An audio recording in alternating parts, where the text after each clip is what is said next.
وسلم نے فرمایا بین العبد و بین الکفر ترک الصلاۃ.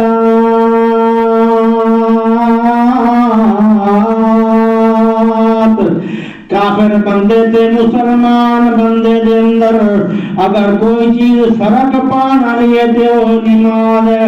میں تے آندا ہوں ایک بازار دے اندر مسلمان دی بھی دکان ہے, یہودی عیسائی دی بھی دکان ہے. اس بازار دے اندر او میرے محترم بھائی جان سکھ دی بھی دکان ہے. ہن اذان آ گئی ہے تے ہن پتہ کیویں لگے گا کہ مسلمان کون ہے؟ اللہ اکبر.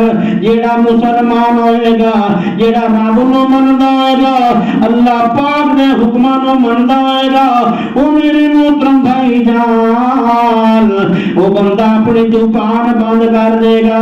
کیا